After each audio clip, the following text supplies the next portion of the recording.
Hey everybody, how's it going? This is John Breeden. It is May 23rd, 2019. It is Thursday on the show, and today I am reviewing all the action from All-Star Weekend in Charlotte. What a wild weekend it was. A weekend filled of excitement, drama, and tempers. Going to talk about that today. Also the truck race from last Friday, and as well as the preview for the Coca-Cola 600, all on the show today. I'm doing one show a week from now on, at least for the near future. I'm going to do one show a week, going to be every Thursday. I'm going to do the review of the previous race weekend and then the preview of the upcoming race weekend, all on one show. We also have the Hall of Fame class of 2020 to talk about today. And yeah, at least for the near future, I'm going to be doing that. If I don't like it, I'll go back to doing two shows, but we'll see how I do with this. But my goodness, what a wild, action-packed weekend we are coming off of in Charlotte. Kyle Larson getting the big $1 million check. And last week when I made predictions for this race, I kind of forgot that he was not even locked in. I absolutely forgot that he was locked in. I figured he was in. I forgot he was winless in 2018. And I didn't even have him advancing into the All-Star race, much less winning it. So, yeah, big mistake there, obviously. He showed me, and he won the All-Star race. He's got $1 million now. And, yeah, we're going to go ahead and get into it here. And, of course, before we get to the Open, the Monster Energy Open, and the All-Star race, we have this truck race to talk about. And I almost thought the Open race may have been better than the All-Star race, but both were great. But, man, that Open race was just crazy. But I can't say the same about this truck race. This truck race on Friday was fine, to say the least. It was kind of just a race, and Kyle Busch pretty much dominated and won. He went 5 for 5 in 2019 in all 5 of his truck starts. That's all he's allowed. So, yeah, he ends his truck season perfect, going 5 for 5. So, I'm going to go ahead and get into it here. The North Carolina Education Lottery 200. It was 134 laps last Friday night. Stages were 30, 30, and 74. The front row for this race was Matt Crafton and Stuart Friesen. And immediately, Todd Gilliland took the lead 3 wide in turn 1. And then Ben Rhodes, though, would come back going into turn 3 and take the lead on lap 1. So he would lead. So already 2 lead changes to begin the race. And then Gilliland would immediately regain the lead. The next lap, Kyle Busch was already up to second. And then we had Natalie Decker, who was off the pace with right side damage. She was slow on the track on lap 4, and it looked like she had a right side tire down. I believe it was a right rear. But, yeah, so Kyle Busch would then take the lead on lap 5 from Todd Gilliland. And then Natalie Decker, who, like I mentioned, just had issues, would crash in turn 2 and bring out the caution with 7 to go in stage 1. So, I don't want to harp on this because I know she's probably receiving a lot of criticism. In fact, I saw a whole lot on Twitter after this incident saying, well, she came up too quick. She doesn't deserve a truck ride, this, that. I'm not going to go that far because here's the thing.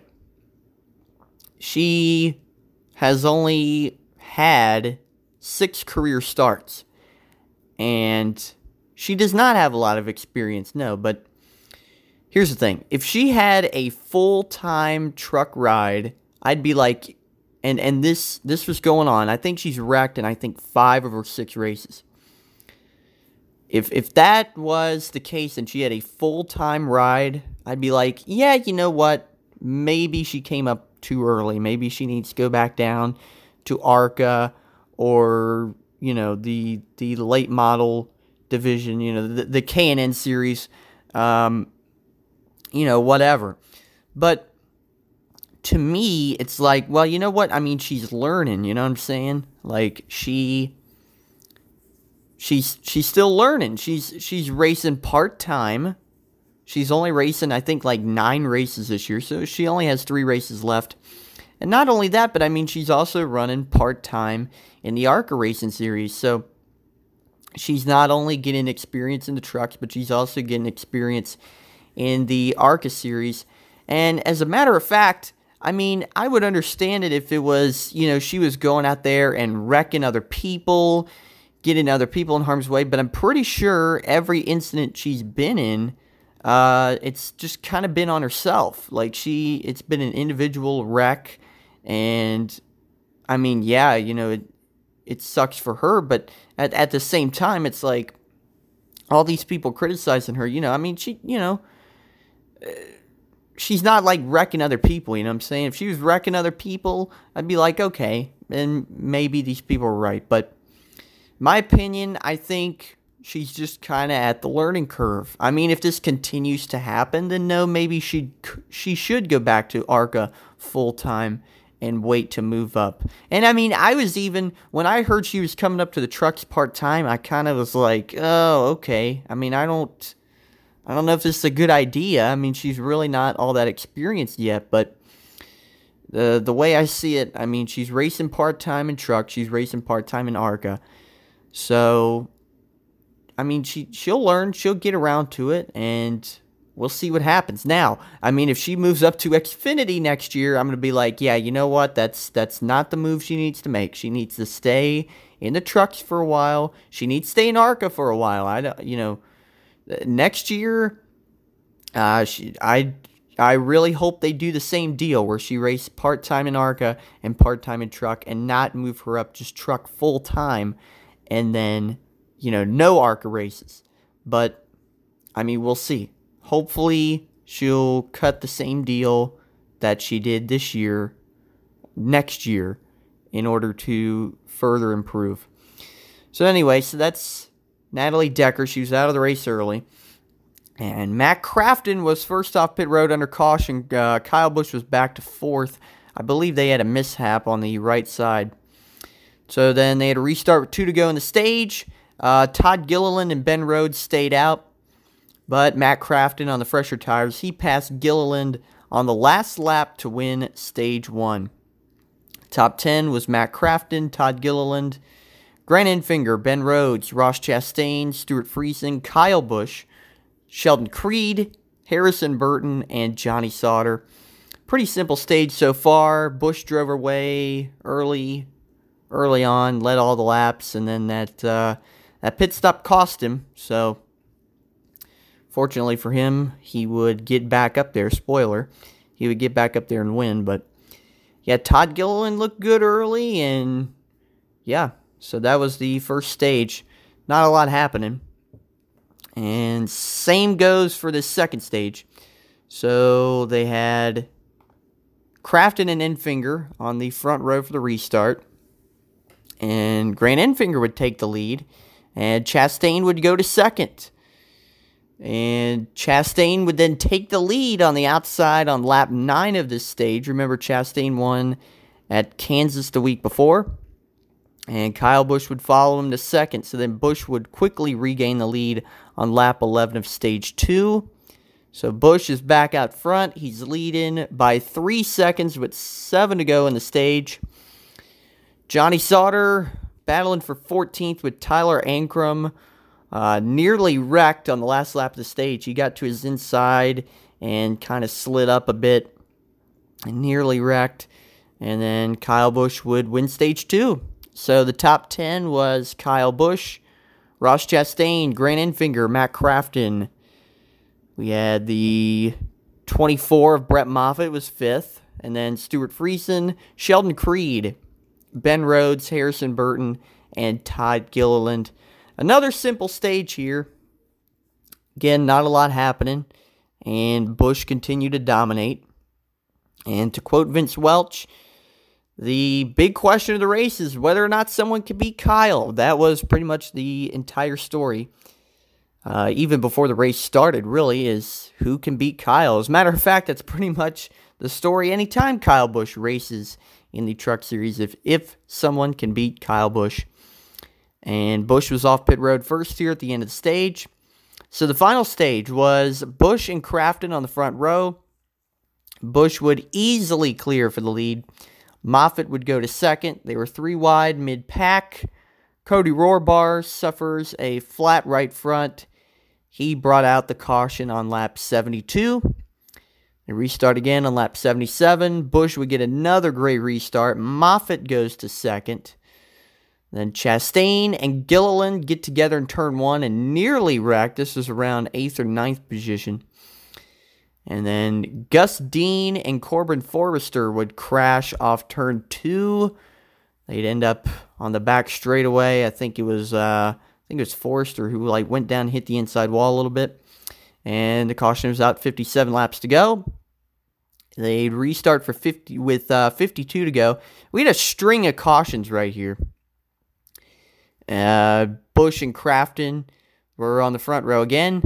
Another great restart for Kyle. They were 3 wide mid-pack again. Rhodes got to second. And then Sheldon Creed, who had been running solid all night long, came to pit road, 50 to go. Had a tire rub. Got a tire rub on the restart. And then there was a debris caution with 49 to go. And it came off of Stephen Parsons' truck after he scraped the wall. So, yeah, like I said, string of cautions here. Gilliland was off pit road first, but he only took fuel, no tires this caution. And then Chastain was actually the leader on the restart, 44 to go. He stayed out. And then, okay, so this was, I remember this. I wanted to talk about this. So Tyler Ankrum stayed out as well. He pulls across the nose of Chastain. I think they were coming off turn 4. Yeah, they were coming off turn 4. And Ankrum has the advantage. And he just completely pulls across the nose of Chastain. Shoves Chastain into the wall. And then Austin Hill would pull down to the inside. They were 3 wide for the lead for about a lap here. Austin Hill stayed out as well. And then they are back around to the backstretch. And Tyler Ankrum just cuts off Chastain again. And it's like a huge shuffle because it's a restart. So they're like, everybody's 3 wide. But the point of this is like Tyler Ankrum cut off Chastain like twice here in 2 laps. And these guys are right at the front of the field. Oh my gosh. So they got shuffled out. And then Sauter took the lead. He came out of nowhere. And then Rhodes took the lead the next lap. Fended off Sauter because Sauter was trying to stay with him. Couldn't do it. And then Busch moves to second the next lap. And then Busch would take the lead from Rhodes off turn 2 with 39 to go. This would be the last lead change of the race. And Rhodes tried to stay with Busch. Couldn't do it. Brennan Poole would get to second. Wait, hold on a second. I'm jumping the gun here. Getting ahead of myself. Okay, so we're back to where... Okay, so Busch took the lead with 39 to go. He's leading by 4 seconds over Rhodes with 18 to go. Brett Moffitt suffers a flat right rear, falls off pace, and the caution came out with 8 to go for this. So they had a restart with 3 to go. And then Sauter doesn't get going on the restart, jams everybody up. And then Rhodes tried to stay with Busch, couldn't do it. Brennan Poole out of nowhere goes to second place, driving the 30 truck. And then Stuart Friesen took third on the last lap from Ben Rhodes. But Kyle Busch would win at Charlotte. 56th career victory, 8th win at Charlotte in the trucks. 5 for 5 in 2019. Yeah, this race was okay, like I said earlier. Nothing spectacular about it. Nothing to write home about. Kyle basically dominated. If you take one thing away, the restarts were very exciting. But other than that, I mean, Kyle, he earned this one. I mean, he got shuffled back quite a few times due to pitch strategy from some other guys. He had to keep making his way through the field. Had to avoid getting some wrecks. There were a lot of contact on the restart. So, yeah, that was Kyle's final Truck Series race of the year. And, yeah, there you go. So I would go over the finishing results here, but I just have too much to go over today. Just not enough time to go over those race results. If you want to see the race results, they're obviously up on NASCAR.com. So let's go ahead and get into this All-Star night, Saturday night. Let's begin here with the Monster Energy Open. May have been even better than the All-Star race itself. So the front row, okay, so it's 50 laps, and there are 3 stages. They were 20 laps, 20 laps, 10 laps. The winner of each stage advanced to the All-Star race, and of course we had the fan vote. So we had Daniel Hemrick and Michael McDowell, who started on the front row. And Hemrick would easily clear on lap 1. And then here on the opening lap, Paul Menard would get loose going into turn 3. He would scrape the wall and then fall back. So tough break there for Menard. Kyle Larson would pass McDowell for second with 14 to go. Bowman fought with McDowell for third, and he would take the spot the next lap. And then William Byron followed suit. So McDowell's losing a number of spots here. So Daniel Hemrick was pretty much, he led every lap up to this point. Had a 2-second lead until B.J. McLeod suffered an engine failure.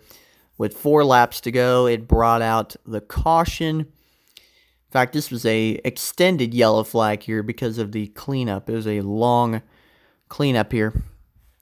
So we had an overtime restart, and Bubba Wallace would push Kyle Larson to the front, and Bubba would get to his inside, and then 1 lap to go. Bubba Wallace and Kyle Larson racing hard. Bubba clears Larson going into turn 3. This all happened very, very fast. So they're coming to the checkered. Bubba clears going into 3. He slides up. William Byron comes out of nowhere, gets underneath him, and beats him to the line by inches. Photo finish. William Byron advances to the All-Star race. And Bubba tried to pull a rabbit out of a hat there in that first stage. Couldn't get it done. And he would have to wait until the next stage to try and get in. Spoiler alert, he does. But yeah, William Byron races his way in to the All-Star race. I did not predict that. And yeah, there you go. So stage 2, the front row for this stage. I did not keep up with pitch strategy here, by the way. It was kind of just all of a mess. Suarez and Bowman were up front for this restart. I believe Bubba Wallace and Larson may have stayed out together there. I'm not sure. I know Bubba stayed out. I don't exactly know what happened. Anyway, Suarez and Bowman were the front row. And Matt DiBenedetto would push Daniel Suarez to the lead. But then Bowman comes back on his outside in turn 3. They would battle, and Alex Bowman took the lead the next lap. And he would try to pull away, but Suarez did not let him get away. They raced nose to tail for a while. And then Hemrick and Ryan Preece, they got together off turn 4. And then Preece would just dump Daniel Hemrick. And the caution came out with 2 laps to go. So Daniel Hemrick kept trying to clear Ryan Preece here. And they were battling very hard. And Hemrick was trying to cut Preece off a little bit. And he did it once. He came off the corner, came off turn 4, tried to cut him off again. Kind of the same thing happened in the truck race with Ankrum and Chastain. Cut him off. They both got in the wall. And then Preece just said, I'm had enough of this, and just dumps him. And he slid through the grass. So already tempers building in this open race. So anyways, the caution with 2 to go. There's an overtime restart. Bubba Wallace would be up to second at this point. I believe he stayed out or worked some pit strategy. I didn't keep up with the pit stops here on this one, but Bubba Wallace was up front. He was working some pit strategy, and so the restart was Bowman and Wallace Jr., and then Suarez would push Wallace to the lead. So Bubba Wallace is up front again. He would try and fend Suarez off. They come to the checkered. Looks like the same thing's going to happen again to Bubba. He's giving up the bottom. Here comes Suarez. And then Wallace, though, would cut off Suarez coming to the checkered. Suarez spins, and Bubba Wallace advances to the All-Star race. It was a crazy, crazy finish. 2 straight stages with crazy finishes. Bubba Wallace would redeem himself in the first one and get into the stage. A much-needed entry into the All-Star race for Bubba. So then stage 3 would not be as exciting. Larson and Dillon, Ty Dillon was the front row. Ty Dillon would get the lead here. They were 3 wide deep all through the pack. Larson was still second, though. And then Larson would pass Dillon with 5 to go and go on to advance into the All-Star race. So there you go. Kyle Larson, who would eventually win the All-Star race, got himself in here in a stage 3. The fan vote, in case you didn't know, was Alex Bowman. Alex Bowman got the fan vote. So the notables, though, that missed the race, obviously Daniel Suarez was the big one. Also Ricky Stenhouse Jr., Daniel Hemrick, and Paul Menard all missed the big show. And my predictions were Bowman, Stenhouse Jr., and Suarez would get in through the stages, and then Bubba Wallace would get the fan vote. But I obviously had that flipped. I did not think Bubba was going to race his way in. It was pretty crazy. And Bubba was very emotional after getting into the All-Star race. Obviously, he put out on Twitter a few days ago he's going through some rough times, and obviously his Cup career so far not been exactly what he's pictured it, I would expect. Obviously, he was second in the Daytona 500 last year, but since then it's been a struggle for him, and this was definitely well needed. And yeah, so Bo was going in the All-Star race, and I thought Bowman was going to race his way in, but in fact, he got the fan vote. And no surprise, actually. You know, he drives the 88 car, formerly driven by Dale Earnhardt Jr., who was most popular driver for 14 straight years. I believe that's how many he had. So, yeah, there you go. So, 14. Was it 17? Maybe he was 17. I don't even remember. He was the most popular driver, like, forever. But there you go. So, all right. So, we have the All-Star race to talk about. 85 laps. The stages were 30 laps, 20 laps, 20 laps, 15 laps. 19 drivers. The front row was Clint Bowyer and Kyle Busch. Kevin Harvick would find his way to the front on the first lap, driving the Busch Millennial car. You'll have to go check that out. It's a pretty funny scheme. But, yeah, anyway. Harvick got to the front. Busch was second. And then basically, the opening laps of this race was just Harvick and Busch pulling away from everybody, but they were running nose to tail. And then Busch just, man, he was working hard to get by Harvick, and he would finally take it with 11 to go in the stage. Eric Jones, who I picked to win, would have a flat right front tire. Caution came out 4 to go in stage 1. I don't know. I was just like, man, it's the All-Star race. Got to go outside the box.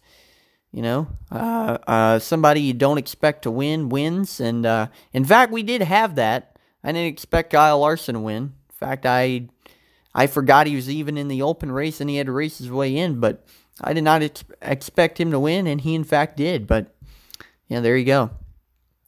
Busch was off pit road first. The overtime restart, Brad Keselowski stayed out. And then Busch and Bowyer were door-to-door for the lead. They found their way around Brad. And then Busch got the advantage on the outside, and Kyle Busch would win stage 1. Clint Bowyer was second. So, yeah, there you go. Everybody thinks at this point it's going to be just another Kyle Busch show. And then stage 2 was Busch and Harvick, the front row again. And then Busch clears. They were 3 wide mid-pack. Logano and Harvick would battle for second. And then Newman would skid through the grass, and caution was out with 18 to go. Don't know what happened with Newman here. It looked like he just tried to drive right in the side of Bubba Wallace and just turned himself around. I don't know what was going on. It looked like he was trying to wreck him. I watched Radioactive, and he said, well, he just can't keep his car straight through the straightaway. And I'm like, you drove into the side of him. I don't know. It looked like that was on him, but nonetheless, Bowyer nearly wrecked off turn 4 and made contact with Blaney. Oh, yeah, that was right before that caution. They got together. And if you go watch Radioactive, Bowyer was none too happy about that. But, yeah, that was almost a wreck as well. So restart here with 14 to go. And then Kyle Busch would get shuffled out by Kyle Larson. Here on this restart, he'd get put in the middle. Harvick took the lead. And then Alex Bowman would scrape the wall with 12 laps to go. He was running in 10th. Kept going. Blaney made an aggressive pass on Kyle Larson for third place during commercial break. He basically came off turn 4 and kind of cut the nose off of the 42. A lot of cutting people off this weekend. And I think his spotter said something to Larson like, these guys aren't going to play nice with us unless we do something about it. So that was a message sent to the driver of the 42. And then Kevin Harvick, though, would easily win this second stage. Bowyer would take 2 tires. He was off pit road first under the stage caution. Harvick would lose 7 spots in the pits. I believe it's just everybody taking 2 tires here. So stage 3, we're at the second 20-lap stage. Lots of aggressive racing on this restart. Brad Keselowski would give a shove to Bowyer to the lead. Nearly wrecked him here. And then Logano, though, would take the lead the next lap. So Joey Logano's up front. Harvick was off pace with 17 laps to go. There's no word on what was going on, but if you listen to Radioactive, he had a loose wheel. And then Jones and Dillon would get into the wall on the same lap through 3 and 4. They'd both go up in the wall. Caution was 16 to go. Austin Dillon was not happy with Kyle Busch. It kind of looked like Kyle got a little over aggressive and dove it in underneath Dillon and got into him, and then Dillon slid up the track and got into Jones. So there's a restart with 11 to go. Logano cleared for the lead. And then Harvick dive-bombed Hamlin and Larson for 11th with 7 to go. Must have been a really cool pass if it was for 11th spot. Yeah, he almost nearly ran himself off the racetrack. I do remember that now. Logano would win stage 3, and Chase Elliott would be second place. So here we go. The final 15-lap stage of the All-Star race. Logano, Elliott, Jones, Busch, Newman all stayed out. I believe that's Kurt Busch. That Busch there that I wrote. I think so, yeah. Anyway, so Elliott and Logano would race door-to-door on this restart with 15 laps to go. Elliott would clear, and there would be 3 and 4 wide mid-pack. There was a really awesome moment here. They came through the tri-oval. Hamlin, Bowman, Truex Jr., and Johnson were 4 wide all the way through the front straightaway, just rubbing on each other. I think Hamlin got a tire rub here, and he got bumped by Blaney going into 3, and then he would spin out after, Blaney would bump him and spin him out. Caution with 13 to go. He collected Austin Dillon. Hamlin actually had a tire going down, and Blaney didn't have enough time to react. So, yeah, that was the caution, and then they actually threw the red flag for this. And they restarted with 13 to go. Caution laps did not count here. So, yeah, that was kind of crazy. The front row was Busch and Elliott. And I missed how Busch took the lead here, but I missed quite a few things here, it looks like. I was just trying to enjoy the race. I kind of missed some stuff here, but Elliott would clear him for the lead.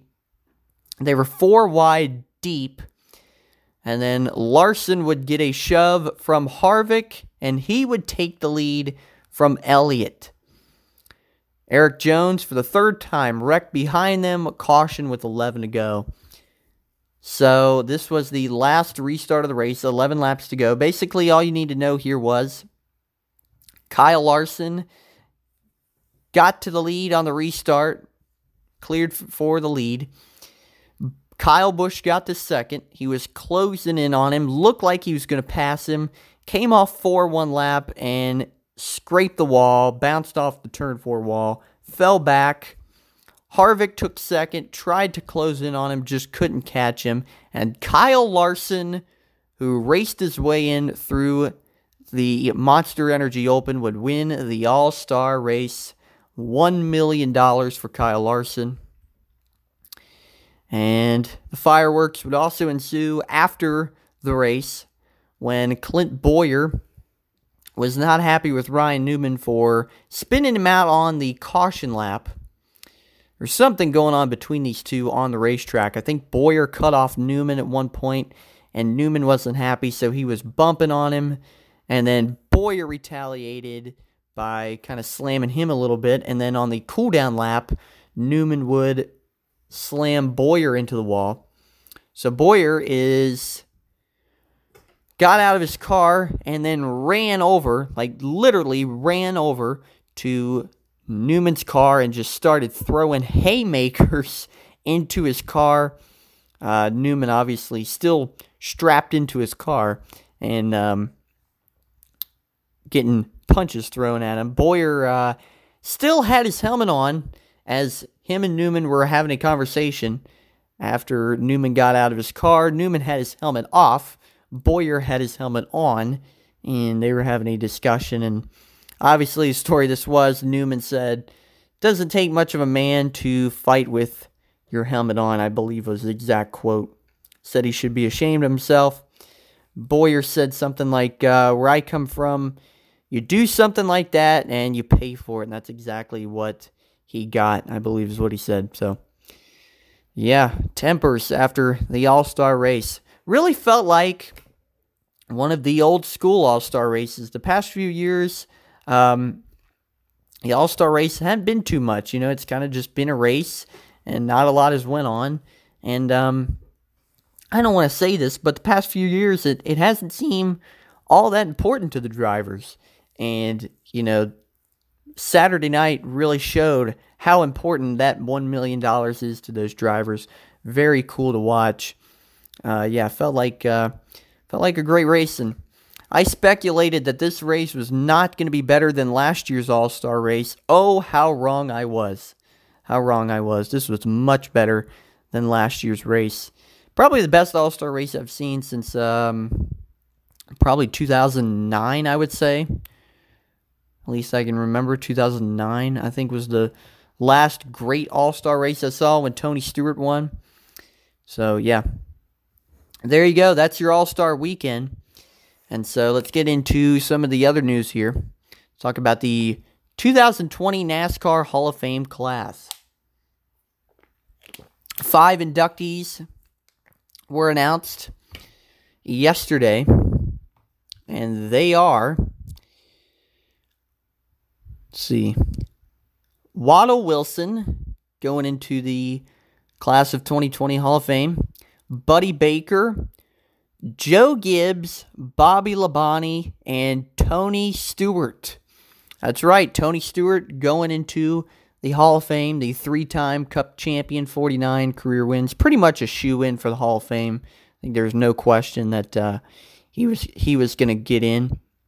And so, yeah, ceremonies for their inductions will be around, I had the date here, it's like January 30th. There it is. The distinguished group will be honored during the NASCAR Hall of Fame induction ceremony on January 31st, 2020. This was from a press release on MRN.com. NASCAR announces today the inductees who will comprise the NASCAR Hall of Fame class of 2020, the 5-person group, the 11th since the assumption of the NASCAR Hall of Fame in 2010, consists of Buddy Baker, Joe Gibbs, Bobby Labonte, Tony Stewart, and Waddell Wilson. In addition, NASCAR announces that Edsel Ford II earned the 2020 Landmark Award for Outstanding Contributions to NASCAR. They will be inducted January 31st, 2020. Again, that is from the press release on mrnradio.com. So yeah, there you go. Obviously, the focus of the ceremony will be around Tony Stewart. He is the big name going in this year, and obviously well-deserved. He was a 3-time champion, won the title in 2011 as an owner, and probably the greatest championship run to date.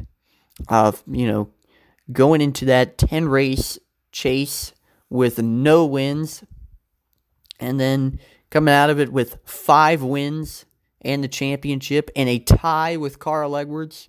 Won the championship on a tiebreaker. Carl Edwards had 1 win that year. Stewart had 5, so he won due to having more wins. So, yeah, obviously well-deserved. And obviously well-deserved to Joe Gibbs and Waddell Wilson, Buddy Baker, Bobby Labonte. All big-time names. Bobby Labonte, a former Cup champion. Joe Gibbs, obviously a champion car owner. And, yeah, pretty significant Hall of Fame class there. So looking forward to seeing them get inducted. And yeah, that's the story. So we're coming up on Charlotte weekend, Memorial Day weekend. Not only do we have the Coca-Cola 600 this weekend, we also have the Xfinity race, of course, on Saturday. And of course, Sunday afternoon is the Indianapolis 500. I'm looking forward to that as well. So let's go ahead and look at this Xfinity Series race. Kyle Busch not in the field this weekend. I'm going to go ahead and keep my prediction short and sweet. I think Justin Allgaier is going to win the Xfinity race on Saturday. I think he's been chomping at the bit to get back to victory lane. He's been running very consistent. And, I said the other week that the top 4 best Xfinity drivers are Christopher Bell, Cole Custer, Tyler Reddick, and Justin Allgaier. And obviously, if you watch every week, there's pretty much no question of that. So Justin Allgaier, out of those 4 drivers, still have not won yet. So I just think it's his turn. And he runs good on the 1.5 mile racetracks. And I think he'll put it together this weekend in Charlotte. Justin Allgaier will win the Xfinity race. Obviously, Christopher Bell's going to be there, going to be strong. Cole Custer, Tyler Reddick as well. Michael Annett, we'll see how he does. He's been running great this year. Ross Chastain as well. So, Austin Dillon also in the field, driving the 10 car. We'll see how he does. Austin Cindric, I think he'll have another great run as well. Also, John Hunter Nemechek. Watch out for him. He's great on the 1.5 mile tracks. So, yeah, that is my prediction on the Xfinity race, the Alsco 300 on Saturday afternoon. So, there you go. Cup, the Coca-Cola 600. 600 miles coming your way on Sunday. Lots of stories going into it. Can Alex Bowman get his first career win? I think not, and I'll tell you why. I know we've seen some first-time winners in this Coca-Cola 600, but if you remember some of them, the more recent ones, obviously Austin Dillon, and as well as Casey Mears. Years and years ago, I think 2007 was when he won it. You got to remember that those races were won on pit strategy. And granted, anything can happen in the Coca-Cola 600. We could see a pit strategy race play out. In fact, I would not be the least bit surprised if that happens. But, the Coca-Cola 600 is a grueling race. It is a long race, the longest race of the year. And there's so much room for error. And, when you're going after your first career win, you're likely to make mistakes, especially in a long race like that. So, As far as this race goes, I hate to be the bearer of bad news for all those Kyle Busch haters out there, but I think Kyle Busch is going to win this Coca-Cola 600. I think he wants to get redemption, first of all, for that All-Star race. If you listen to Radioactive on YouTube, you can probably find, you can find it on YouTube, obviously. Just YouTube NASCAR Radioactive. Watch the one from the All-Star race. He was not happy about how his car was handling. To paraphrase what he said, he basically said this was the worst car I've ever driven. So, yeah, you can only imagine what else he said. But so I think he obviously is going to be looking for redemption. And, I mean, you really can't ever count out Kyle Busch. And, I mean, he put the tail whipping on this field last year. He led 377 laps out of the 400, just completely dominated. So I just can't look past Kyle Busch on this one. I think Kyle Busch wins.